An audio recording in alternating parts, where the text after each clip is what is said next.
Yang terhormat dosen pengampu mata kuliah RKL Bapak Ramadan Tosefu SKM MKes PSD, saya Siti Nurmansari dengan NIM G2U1-22022 pada kesempatan ini akan mempresentasikan terkait jurnal internasional tentang Heavy Metal Accumulation Fluid and Vegetable and Human Health Risk Assessment Feeding from Maharashtra, India, atau akumulasi logam berat pada buah dan sayuran serta penilaian risiko kesehatan manusia di Maharashtra, India.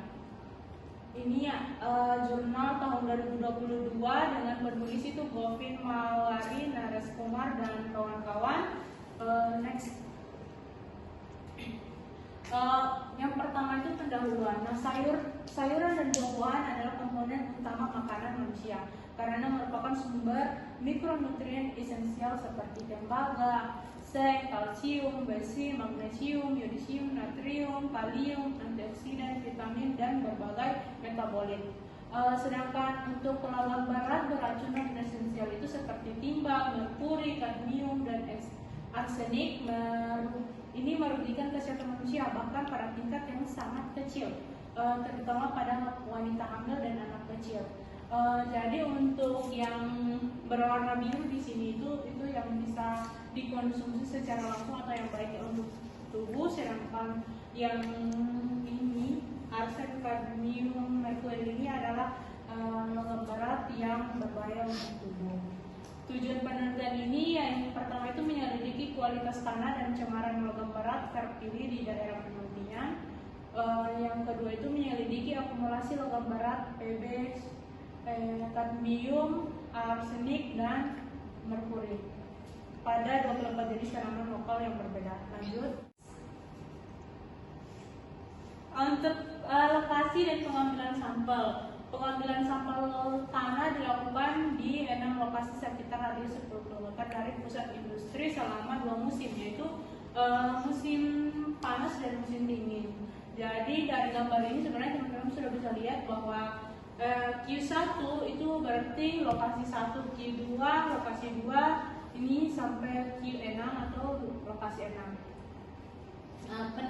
Penutup vegetasi permukaan dihilangkan, vegetasi dihilangkan agar yang terlihat serasa tanaman, fauna, tanah, batu, bahan plastik, dan bahan buatan atau topsoil pada tanah itu. Jadi sampel tanah dikumpulkan menggunakan alat pengambil sampel tanah auger stainless steel atau bor tanah. Ini bisa dilihat teman-teman. Dia pengambilan sampelnya itu pada kedalaman 50, 150, dan 300 cm dan dicampur secara menyeluruh dianalisis sebagai sampel unit tunggal. Sampel dianalisis parameter fisik, tekstur, buldensi itu persen, dan porositas persen, dan kandungan logam berat, arsen, kadmium, dan lain-lain sebagainya dengan satuan miligram per kilogram. Lanjut. Di sini nama-nama sayuran dan buah yang akan dianalisis. Di sini adalah tabel untuk sayuran dan di sebelah situ tabel untuk buah. Dari sini ada 24 yang akan dianalisis itu. Ini penilaian risiko kesehatan manusia. Jadi pertama itu kita lakukan penilaian risiko kesehatan manusia atau indeks polusi logam, baik konsentrasi logam keseluruhan tergantung dalam sampel sayur dan buah. Jadi di sini rumusnya itu MPI. Kalau untuk di Indonesia dia itu rumusnya IK atau intake karsinogenik, dan INK itu intake non karsinogenik. Jadi sama saja. Di sini juga MPI itu satuannya miligram per kilogram menggunakan konsentrasi sama satuannya dengan untuk di Indonesia. Jadi teman-teman bisa lihat, nanti harus dicari MPI-nya. Terus itu ARI. ARI ini dia menggunakan RFD. Teman-teman bisa tahu. Lanjut. Hasil dari penelitian ini karakteristik tanah dan konsentrasi logam berat. Di sini nanti sudah ditentukan untuk Yang Q1, Q2, Q3 itu sama saja lokasi 1, lokasi 2, dan lokasi 3. Di sini ada semua dari pH, tekstur pasir dan segala macam. Teman-teman bisa lihat sendiri. Lanjut. Ini lanjutannya, ini lokasi 4, lokasi 5, dan lokasi 6 karena 6 lokasi. Lanjut. Ini untuk konsentrasi logam berat MPI, DMI, HRI, dan HI dari berbagai buah dan sayuran. Jadi dari rumus tadi, rumus ARKL itu kita mendapatkan hasil yang ini. Hasilnya nanti bisa dilihat. Kalau mau lihat yang bagian kadmium, arsen, di sini sudah ada. Arsen, air raksa ini sama dengan merkuri. Jadi teman-teman bisa lihat, dan yang paling tinggi itu jatuh pada tebu. Tebu itu paling banyak, dan bawang putih yang paling banyak logam beratnya. Lanjut. Di sini ada standar baku mutu yang ada di India dan Eropa atau WHO, FAO.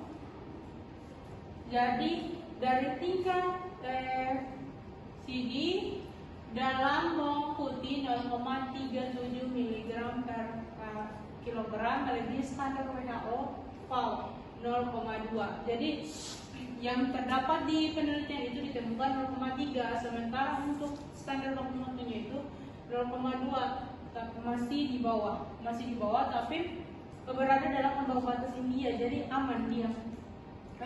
Maksudnya, saya ulangi, tadi dia melebihi nilai ambang batas yang ditentukan oleh standar WHO atau FAO, tetapi kalau dibandingkan dengan standar baku mutu yang ditetapkan di India itu, dia masih berada di bawah atau dalam ambang batas India yang normal.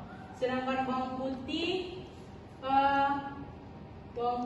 okra, fenugreek, tebu, asam jawa, dan sorghum konsentrasi merkurinya itu melebihi standar FAO, yaitu 0,3. Jadi itu untuk yang saya sebutkan tadi itu dia sudah melebihi batas. Jadi hasil penelitian ini menunjukkan bahwa konsentrasi logam berat dalam tanah berada di bawah ambang batas yang diperbolehkan, atau akumulasi logam berat arsen, kadmium, merkuri, dan Pb, buah dan sayuran tidak sebanding dengan tanah asalnya. Jadi berada di bawah batas deteksi dalam sampel tanah. Sedangkan bawang putih mengandung akumulasi CD. Oleh karena itu, tanah mungkin bukan satu-satunya sumber logam berat. Faktor lain yang mungkin dari paparan logam berat pada buah dan sayuran seperti irigasi air limbah harus diperiksa. Lanjut.